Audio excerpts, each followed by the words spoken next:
Welcome to 99 TV legal. నేను లక్ష్మి. నమస్తే నరేష్ గారు. నమస్తే అండి. నరేష్ గారు, ఈరోజు టాపిక్ ఏంటంటే, మన తెలంగాణలో మహాత్మా గాంధీ స్టాచ్యూ కోసం 5,000 కోట్లతో మూసీ నది ప్రక్షాళన నేపథ్యంలో 500 కుటుంబాలని రోడ్డు పాలు చేయడం జరిగింది. అండ్ అలాగే మనం రీసెంట్గా కూడా చూసుకున్నాం, భూదాన్ భూముల్లో నివాసం ఉంటున్నటువంటి దాదాపుగా అంటే 30 ఎకరాల అందులో నివాసం ఉంటున్నటువంటి చాలా కుటుంబాలని కూడా భారీగా పోలీసులు మోహరించి అక్కడ వాళ్ళున్న ప్లేసెస్ అన్నిట్లో కూడా వాళ్ళు ఎంటర్ అయ్యి వాళ్ళందరినీ కూడా ఇళ్ల నుంచి ఖాళీ చేయించడం జరిగింది. ఇందులో ఇంకొకటి ఏంటంటే, ఇక్కడ మీడియాను కూడా అలౌ చేయట్లేదు. సో ఇక్కడ అభివృద్ధి అనే పేరుతో ఇట్లా ప్రజలని రోడ్డు పాలు చేయడం పట్ల వీళ్ళు చాలా ఆవేదన వ్యక్తం చేస్తూ ఉన్నారు. అభివృద్ధి చెయ్యండి, అది మాకు కావాలి, కానీ ఈ నేపథ్యంలో మమ్మల్ని రోడ్డు పాలు చేస్తే మేమేమైపోవాలి అంటున్నారు. సో రాజ్యాంగబద్ధంగా ఎవరైతే ఉన్నారో ఈ భూ నిర్వాసితులు, వీళ్ళకున్నటువంటి హక్కులు ఏ విధంగా ఉంటాయి అంటారు ఈ నేపథ్యంలో? భారతదేశంలో ప్రతి ఒక్కరికి right to life, right to speak, right to travel ఏ విధంగా ఉందో, రైట్ టు హ్యావ్ ల్యాండ్ అనేది article 300 of the constitution of India కల్పించడం జరిగింది. అది ఒక ప్రాథమిక హక్కుగా. సో కాబట్టి ఏ ఒక్క వ్యక్తిని కూడా తను నివాసం ఉంటున్న భూమి నుంచి అన్యాయంగా, చట్ట వ్యతిరేకంగా లాక్కునే అధికారము ఏ ప్రభుత్వాలకి కూడా రాజ్యాంగం కల్పించడం లేదు. So this is very clear. ఈరోజు అభివృద్ధి కోసం ల్యాండ్ ఎక్విజిషన్ యాక్ట్ అనేది యాక్ట్ తీసుకురావడం జరిగింది. దానికి సంబంధించి మీరు అభివృద్ధిలో భాగంగా ప్రజలకు సంబంధించినటువంటి నివాస స్థలాలు కావచ్చు, వాళ్ళ యొక్క భూమి కావచ్చు తీసుకోవాలి అని అంటే కనుక వాళ్ళకి ఏ విధంగా నష్టపరిహారం అందచేయాలి, ఎటువంటి ప్రొసీజర్ ఫాలో కావాలి అని చెప్పని క్లియర్గా ఆ చట్టం చెప్పడం జరుగుతుంది. అయితే తెలంగాణలో గత కొన్ని రోజులుగా, అంటే ఎస్పెషల్లీ చెప్పాలి అని అంటే కనుక 2023లో అధికార మార్పిడి జరిగిన తర్వాత రాష్ట్రంలో ఈ యొక్క భూములకు సంబంధించినటువంటి ఇష్యూస్ కోకొల్లలుగా బయటికి రావడం జరుగుతుంది. అందులో భాగంగానే నిన్నటికి నిన్న ఖమ్మంలో వినోబా నగర్లో 4,000 మంది పోలీసుని చుట్టుపక్కల 4 జిల్లాల నుంచి కూడా తీసుకుని వచ్చి మోహరించి కేవలం 30 ఎకరాలకు సంబంధించినటువంటి భూదాన్ ల్యాండ్లో ఉన్నటువంటి ప్రజల యొక్క ఇళ్లని కూలగొట్టి నానా హంగామా చేయడం జరిగింది. అటువంటి ఇన్సిడెంట్ని కవర్ చేయడానికి వెళ్తున్నటువంటి డిజిటల్ మీడియా ప్రతినిధుల్ని కూడా ప్రివెంటివ్ అరెస్టులు చేసి స్టేషన్లకు తరలించడం జరిగింది. సో ఇది క్లియర్గా ఆర్టికల్ 19 వైలేషన్. సుప్రీంకోర్టు పదే పదే చెప్పడం జరిగింది, జర్నలిస్టులు, మీడియా సంస్థలు అనేవి ప్రజల గొంతుకగా ఆర్టికల్ 19లో స్వేచ్ఛగా ఎటువంటి భయోత్పాలకి పాల్పడకుండా, లోను కాకుండా ప్రజలకి జరుగుతున్న సమస్యల్ని బాహ్య ప్రపంచానికి తెలియజేయడంలో వీళ్ళ పాత్ర చాలా కీలకమైనది అని చెప్పడం జరిగింది. అటువంటి జర్నలిస్టులను కూడా ప్రివెంటివ్ అరెస్టులు చేశారు అనంటే కనుక ఎంతటి దౌర్భాగ్యమైన పరిస్థితి ఉంది అని మనం ఆలోచించవచ్చు. Not only this government, earlier గవర్నమెంట్లో కూడా, అంతకుముందు ఉన్నటువంటి ప్రభుత్వంలో కూడా పాత సెక్రటేరియట్ కూలగొట్టి కొత్త సెక్రటేరియట్ నిర్మించే క్రమంలో ఆ లోపలికి కూడా అనుమతించలేదు. సాక్షాత్తు కొన్ని మీడియా సంస్థలు, జర్నలిస్ట్ సంఘాలు హైకోర్టుకు వెళ్ళి హైకోర్టు నుంచి ఉత్తర్వులు తెచ్చుకోవాల్సినటువంటి పరిస్థితి ఏర్పడింది. అయితే ఇక్కడ ప్రతి ఒక్కళ్ళు అబ్జర్వ్ చేయాల్సింది ఏంటి అంటే కనుక, ఇక్కడ మనము ఆ ప్రభుత్వానికి వ్యతిరేకంగానో ఈ ప్రభుత్వానికి వ్యతిరేకంగానో మనం మాట్లాడలేదు, జరుగుతున్న విషయాన్ని ప్రజలకు చెప్తున్నాం. అధికార మార్పిడి జరిగింది తప్ప కొత్తగా ప్రజలకు ఉన్నటువంటి మార్పు కూడా ఏమీ జరగలేదు.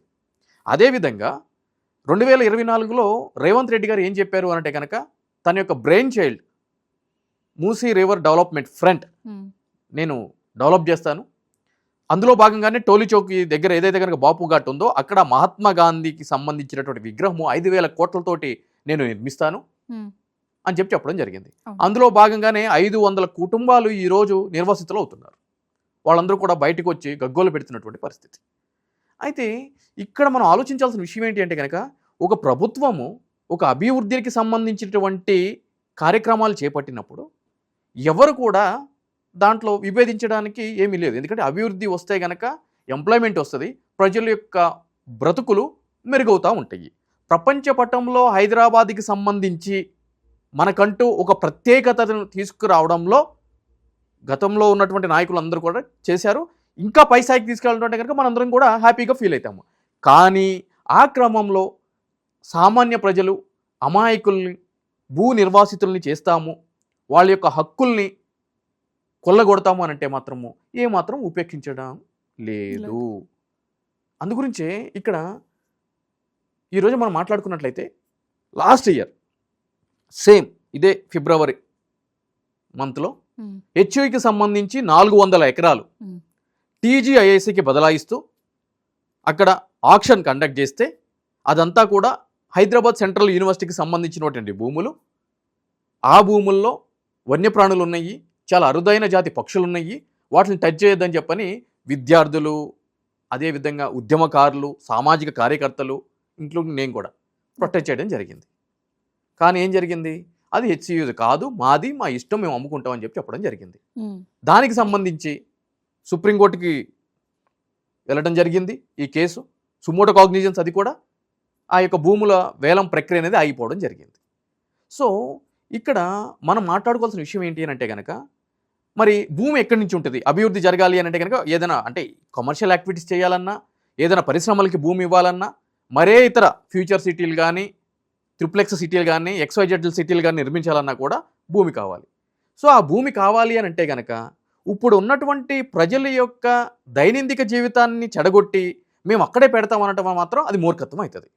ఈరోజు మాదాపూర్ హైటెక్ సిటీ ఏదైతే ఆ బిల్డింగ్ ఉంటుందో అక్కడి నుంచి కుకట్పల్లి వెళ్ళే రోడ్ తీసుకుంటే కనుక లెఫ్ట్ సైడ్లో యశోద హాస్పిటల్ అని ఉంటుంది.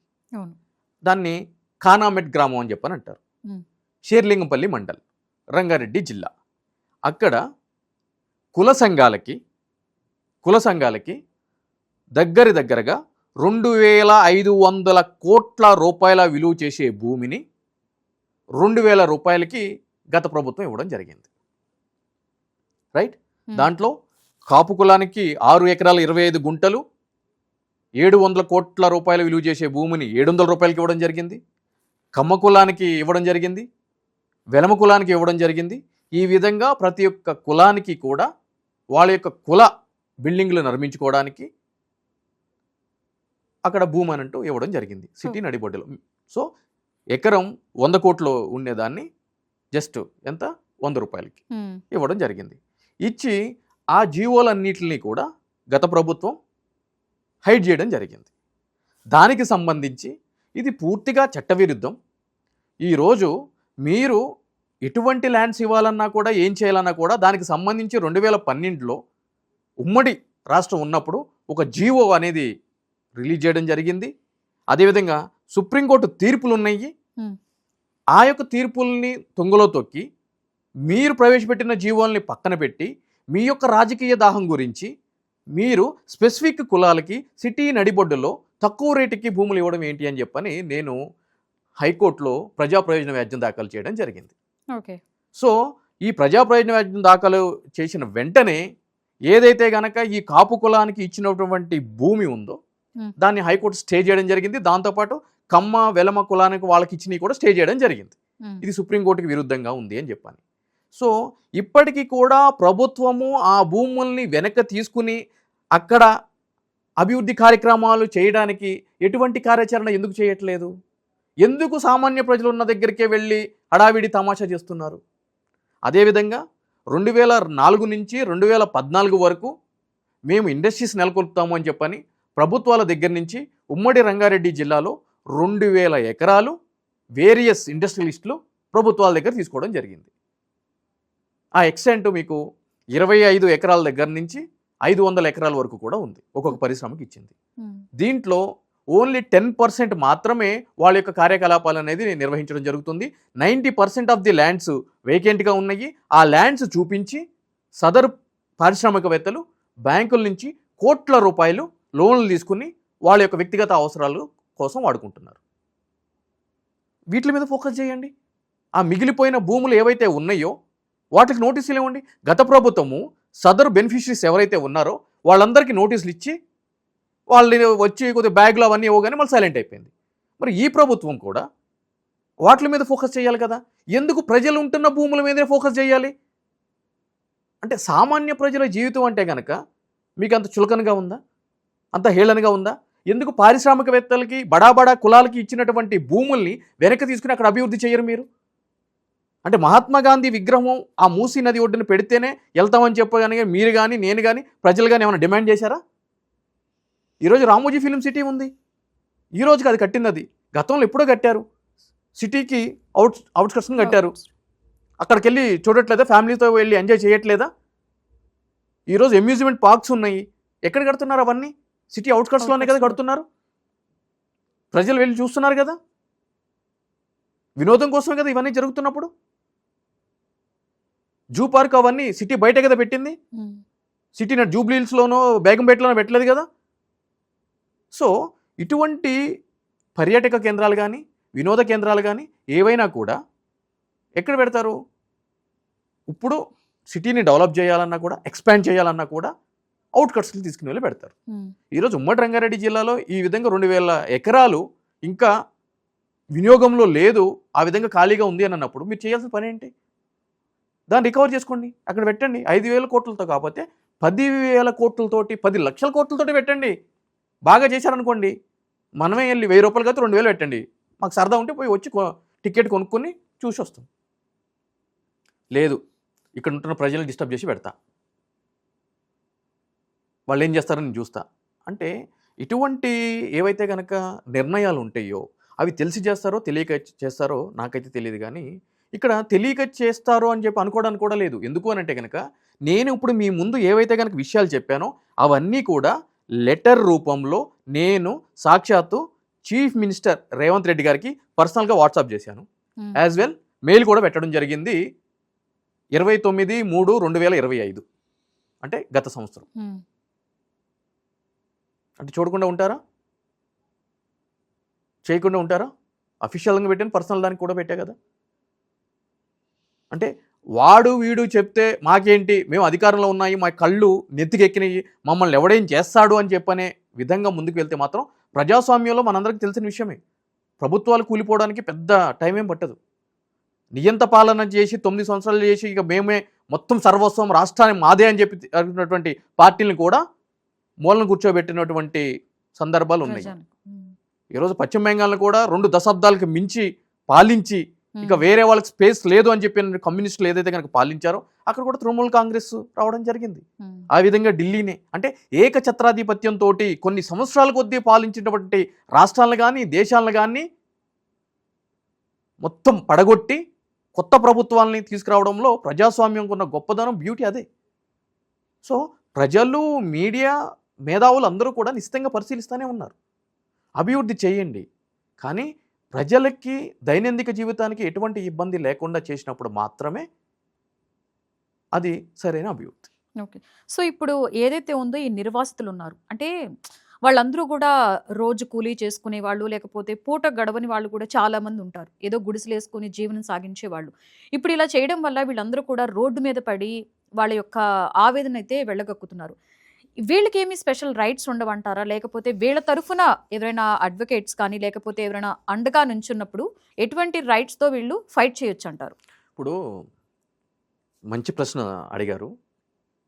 మనం కొద్దిసేపు ఇక్కడ ఎవరైతే కనుక ప్రజలు అంటే ఖమ్మానికి సంబంధించి భూదాన భూముల్లో ఉన్నటువంటి ప్రజల గురించే మనం మాట్లాడదాం. ఎటువంటి టైటిల్ లేకుండా, ఎటువంటి హక్కులు లేకుండా ప్రభుత్వ భూమిలో అనాధికారికంగా ఇల్లు కట్టుకుని ఉంటున్నారని చెప్పి మనం అనుకుందాం. ఇల్లు అంటే మనం ఇట్లా కళ్ళు మూసి కళ్ళు తెరిచే లోపల కట్టేసే సాధనం అండి, కాదుగా. అదొక ప్రక్రియ. అంటే ఒక 10 రోజులు, ఓ 15 రోజులు, 20 రోజులు జరిగేటువంటిది. నిన్న మొన్న కట్టారా వీళ్ళు? వాళ్ళు కాదుగా, కొన్ని సంవత్సరాల నుంచి ఉంటున్నారుగా. ఎలక్ట్రిసిటీ మీటర్ ఉందిగా, మీటర్ ఏ ప్రాతిపదికన ఇచ్చారండి? ఒకవేళ అది ప్రభుత్వానికి సంబంధించిన భూముల్లో వీళ్ళు అక్రమంగా ఇల్లు నిర్మించారనుకోండి, ఫస్ట్ ఆ అక్రమంగా నిర్మిస్తున్నప్పుడు చర్యలు తీసుకోవాల్సిన అధికారులు ఎవరు? రెవెన్యూ అధికారులు. ప్రభుత్వ భూములకి ఎవరు కస్టోడియన్? రెవెన్యూ అధికారులు. తహసీల్దార్ కానీ, ఆర్డీఓ కానీ, కలెక్టర్ కానీ, వీళ్ళు. జిల్లాకు సంబంధించి కలెక్టర్ ఉంటాడు, మండలానికి సంబంధించి తహసీల్దార్ ఉంటాడు, వీళ్ళు కదా. మరి వీళ్ళు ఎందుకు చర్యలు తీసుకోలేదండి అప్పుడే? మరి ఇన్ని సంవత్సరాలు వాళ్ళు ఇల్లు నిర్మించుకున్నారు, ఎలక్ట్రిసిటీ మీటర్లు వచ్చినాయి, వాళ్ళ రోజువారీ కార్యకలాపాలు కూడా నడుస్తున్నాయి. ఈరోజు గుర్తుకొచ్చిందా మీకు? వీళ్ళని 4,000 మంది పోలీసులను తీసుకుని వచ్చి బయటికి వెళ్ళగొట్టి మిషనరీ తీసుకుని వచ్చి వాటిని కోలగొట్టారు. మరి వీటిలన్నిటికీ కారకులైనా సరే ఎంఆర్ఓల్ని వాళ్ళందరినీ అదే 4,000 మంది పోలీసు వాళ్ళని తీసుకుని వెళ్ళి ఆ మిషనరీ కట్టేసి గాల్లో ఈడ్చుకురావాలి ఇట్లా రోడ్ల మీదకి వెళ్ళి. అప్పుడు కదా సిగ్గొస్తుంది ప్రభుత్వ యంత్రాంగానికి. ఆ సామాన్య ప్రజల దగ్గర రోజువారీ కష్టంతో తిని తినక ఒక చిన్న ఇల్లు నిర్మించుకుందాం అనే కళతోటి బ్రోకర్ మాటలు విని ఇవన్నీ చేసేది నోటరీ మీద ఎవరు చేస్తారు? ఆ ఏరియాకి సంబంధించినటువంటి రాజకీయ నాయకుడు, ఎమ్మెల్యే వెనక తిరిగేట వాళ్ళు ఇటువంటి దందాలు చేస్తూ ఉంటారు. ప్రభుత్వ భూముల్ని నోటరీలు చేసి అమ్ముతూ ఉంటారు. వాడిని కదా కట్టాలి ఆ మిషనరీకి, వాడిని కదా 4,000 మంది పోలీసులు వెళ్ళి బూటేసి తొక్కాలి. మరి అది ఎందుకు చేయట్లేదు? ఎందుకంటే వాళ్ళు బలవంతులు, వీళ్ళేమో బలహీనులు. యాక్చువల్లీ అప్పట్లో ఈ ల్యాండ్స్కి సంబంధించి ఒక రూల్ కూడా పాస్ చేశారు. ఎందుకంటే అక్కడ ఉన్నటువంటి పిల్లలకు ఒక స్కూల్ని కూడా ఏర్పాటు చేయండి అండ్ అక్కడ ఒక చిన్న హాస్పిటల్ కూడా నిర్మించండి అని చెప్పేసి అప్పట్లో కూడా ఒక రూల్ పాస్ చేయడం జరిగింది. ఏదైతే ఈ భూదాన్ భూముల దగ్గర అయితే ఉన్నటువంటి ఇక్కడ ఏం జరుగుతుంది అని అంటే కనుక చాలా ఏరియాల్లో ఈ విధంగానే ప్రభుత్వ భూముల్లో గత కొంతకాలంగా కూడా కొన్ని సంవత్సరాల కాలంగా కూడా ప్రజలు ఇళ్ళు నిర్మించుకుని నోటరీల మీద కొనుక్కొని ఉన్నటువంటి పరిస్థితి. దానికి సంబంధించి 58, 59 జీవో అని చెప్పి గత ప్రభుత్వం కూడా తీసుకురావడం జరిగింది. దానికి సంబంధించి కొంతమందికి ఫ్రీ రిజిస్ట్రేషన్లు, కొంతమందికి ట్యాక్స్ ఇంపోజ్ చేస్తారు. సో అది కట్టేసుకుంటే కనుక రిజిస్ట్రేషన్ కూడా చేస్తారు. అట్లా కొన్ని జీవోస్ కూడా రిలీజ్ చేయడం జరిగింది. అది కొన్ని ప్రాంతాలకు సంబంధించి, కొన్ని ల్యాండ్స్కి సంబంధించి. అయితే మిగిలిన ల్యాండ్స్కి సంబంధించి కానీ కొన్ని ఏరియాస్కి సంబంధించి కానీ ఈ యొక్క జీవోస్ అనేది అప్లికబుల్ కాదు. సో అది కూడా ఇక్కడ మనం గమనించదగ్గ విషయం. ఓకే, ఒకవేళ లెటర్స్ అజ్యూమ్ వీళ్ళు ప్రభుత్వ భూములు ఉంటున్నారు, వాళ్ళకి ఎటువంటి రైట్స్ లేవని అనుకున్నప్పుడు రాజ్యాంగం ఆడి ఆల్ట్రా పెట్రమ్ అని అంటారు. అంటే ప్రిన్సిపల్ ఆఫ్ న్యాచురల్ జస్టిస్ అని చెప్పని అంటారు. ఒకవేళ మీరు నిజంగానే ప్రభుత్వ భూములు అనధికారికంగా ఉన్నా కూడా మిమ్మల్ని ఖాళీ చేయించాలి అని అంటే కనుక మీకు ముందస్తు నోటీస్ ఇవ్వాలి. ఓకే, ఏమని అని అంటే కనుక మీరు ప్రభుత్వ భూముల్లో అన్యాయంగా అక్రమంగా నివాసం ఉంటున్నారు కాబట్టి, ఇది ప్రభుత్వానికి చెందింది కాబట్టి మీ భూమిని మేము ఎందుకు స్వాధీనపరచుకోకూడదు అని చెప్పాను. రైట్? అప్పుడు సదరు ఎవరైతే కనుక నివాసితులు ఉన్నారో వాళ్ళు దానికి రిప్లై ఇస్తారు. ఒకవేళ రిప్లై ఇవ్వకపోతే మళ్ళీ ఇంకొక నోటీస్ ఇష్యూ చేయాలి. దాని తర్వాత ప్రొసీజర్ అనేది ఫాలో కావాలి. అది చట్టం చెప్తుంది. మీరు ఆల్ ఆఫ్ సడన్ వచ్చి రాత్రికి రాత్రి హెవీ మిషనరీ తీసుకుని వచ్చి పోలీసులు మోహరించి ఒక తీవ్రవాదుల్లో, నక్సలైట్లలో, మావోయిస్టులను, సంఘ విద్రోహ శక్తులను బంధించినట్టు ఆ విధంగా చేస్తే ఏం జరుగుతున్నట్టు? ఈరోజు మీరే చెప్తున్నారు ప్రభుత్వ భూముల పరిరక్షణ కోసం హైడ్రా అనే ఒక సంస్థను తీసుకొచ్చాము అని చెప్పాను. Right, well and good. హైడ్రాకి కమిషనర్గా పనిచేస్తున్నటువంటి రంగనాథ్ గారు ఏం చెప్తున్నారు? ప్రతిరోజు మీరు పేపర్ చూడండి, ఒక ప్రైవేటు కాలేజీకి ర్యాంక్స్ వచ్చినప్పుడు టీవీలో చెప్తూ ఉంటారు 1, 2, 3, 4 అని. అట్లా ఆయన ఏం చెప్తాడు? ఈరోజు 500 కోట్లు, 1,500 కోట్లు, 2,000 కోట్లు, 5,000 కోట్లు, 10,000 కోట్లు, 15,000 కోట్లు, 20,000 కోట్లు భూములు రక్షించామని చెప్పని ప్రతిరోజు పేపర్లో ఒక న్యూస్ పడుతుంది. మరి ఈ భూములన్నీ రక్షించాలని చెప్పని అంటున్నాడు కదా. ఈ కోట్లన్నీ మనం పోగు చేస్తే నాకు తెలిసి ఇప్పుడు వరకు ఒక 10,000 లక్షల కోట్లు దాటిపోయి ఉంటుంది ఆయన చెప్పిన లెక్క ప్రకారం. ఆ భూముల్లో మీరు వాడుకోండి. ఎందుకండి వాళ్ళ దగ్గరికి వెళ్ళాలి? One side of the coin ఏమో మీరు మీ దగ్గర భయంకరమైన భూములు సేవ చేసినామని చెప్పని స్టేట్మెంట్లు వస్తున్నాయి. Other side of the coin ఏమో ప్రజలు డిస్టర్బ్ చేస్తూ ఉన్నారు. అంటే మీ ప్రభుత్వం మీద అసలు మీకే క్లారిటీ లేదా ఏం జరుగుతుందో? అంటే అది కూడా గవర్నమెంట్ ల్యాండ్, దాన్ని కూడా సేవ్ చేస్తున్నాం అన్న ఉద్దేశంతో చెప్తున్నారు. అవునండి, నేనేమంటున్నాను, ప్రభుత్వానికి కావాల్సినటువంటి అభివృద్ధి అదే ప్రభుత్వ భూముల్లో చేసుకోమని చెప్పండి. నేను కూడా అదే చెప్తున్నాను కదా. ప్రజల్ని ఇబ్బంది పెట్టి ప్రజల దగ్గర నుంచి లాక్కుని ఎందుకు చేయాలి? That is what I'm saying. ఏవైతే వీళ్ళు సేవ్ చేస్తున్న ల్యాండ్స్ అన్ని కూడా అలా కబ్జా చేసిన ల్యాండ్సే కదా. ఎవరు కబ్జా చేసిన ల్యాండ్స్? లైక్ కబ్జా మీన్స్ అక్కడ అక్రమంగా నివాసాలు ఏర్పరచుకున్న వాళ్ళ యొక్క ఆ ప్లేసెస్ కావచ్చు, లేకపోతే అక్రమంగా అక్కడ ఎవరైతే ఉన్నారో కబ్జా మీన్స్ ఏదో ఒకటి, అంటే అక్కడ ఏదో ఒకటి నిర్మించుకుని వాళ్ళ యొక్క వ్యాపారాలు నిర్వహించుకునే వాళ్ళు ఎవరో ఉంటుంటారు. ఇది గవర్నమెంట్ ల్యాండ్ అని వాళ్ళు నిర్ధారించుకున్న తర్వాత దాన్ని వీళ్ళు గవర్నమెంట్ మళ్ళీ ఆక్రమించుకోవడం జరుగుతుంది అనేది హైడ్రా యొక్క వాదన. కరెక్ట్, స్వాధీనపరుచుకుంటున్నారు. నేను కూడా అదే అంటున్నాను. అట్లా ఆక్రమించుకున్నారే అనుకుందామండి, నేను ఒప్పుకుంటున్నాను. స్వాధీనం చేసేసుకున్నామని చెప్పి చెప్తున్నారు కదా, క్లెయిమ్ చేస్తున్నారు కదా, అభివృద్ధి చేసుకోండి దాంట్లో. అట్లా ఉంటే మళ్ళీ స్వాధీనపరచుకోరా, మళ్ళీ ఆక్రమించుకోరా? వెళ్ళి మీరు కాపలా కాస్తారా రోజు టార్చ్ లైట్ వేసుకుని ఆ భూములన్నింటికి? బౌండరీ వాల్స్ కడుతున్నారా?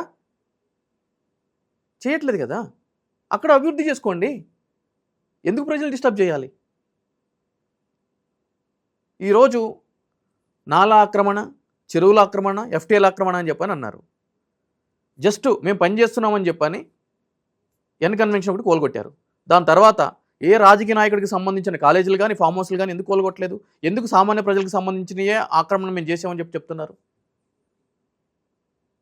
సో ప్రభుత్వాలు ఎప్పుడూ కూడా ఈక్వాలిటీ బిఫోర్ ఆర్టికల్ 14 అంటే బలవంతుడికి ఏ విధమైన చట్టం ఉంటుందో బలహీనుడికి సామాన్య ప్రజలకి కూడా అదే చట్టం ఉంటుంది. బలహీనుడు కోర్టు దాకా వెళ్ళలేడు, వాదించుకోలేడు, అన్ని లక్షల ఫీజులు చెల్లించుకోలేడు. కాబట్టి వాళ్ళ మీద మేము ప్రతాపం చూపిస్తాం. వాళ్ళ ఎమోషన్స్ ఏముంది? ఈరోజు మహా అయితే శాపనార్థాలు పెడతారు. మీడియా కూడా ఈరోజు చూపిస్తుంది, రేపు చూపిస్తుంది. ఎల్లుండ మీడియా కావాల్సిన స్పైసీ కంటెంట్ ఇస్తా కదా, డైవర్ట్ అవుతుంది కదా. మళ్ళీ ఎలక్షన్స్ వస్తాయి. 3,000 దగ్గర 4,000 ఇస్తామండి. ఏరా ఓటు వేస్తారు కదా. ఆ క్లారిటీ ప్రభుత్వంలో ఉన్న వాళ్ళకి, ప్రతిపక్షంలో ఉన్న వాళ్ళకి ఉంది కదా. అందుకొచ్చే ప్రజల జీవితాలు కూడా ఈ విధంగా ఉన్నాయి. సో మీరు అడిగినట్టు ప్రజలకు రైట్ ఉంటుంది, హైకోర్టులకు వెళ్ళొచ్చు. బట్ వెళ్ళాలి అని అంటే కనుక అది ఖర్చుతో కూడుకున్న పని. ఆర్థిక స్తోమత కూడా సపోర్ట్ చేయాలి. ఎగ్జాక్ట్లీ. ఎవరైనా ముందుకు వస్తారంటే కనుక ఎవరు ముందుకు రావాలి? మీరు ఎన్నుకున్న ప్రజాప్రతినిధి కదా రావాలి. మీరు ఓటేసి గెలిపించిన ప్రజాప్రతినిధి కదా రావాలి.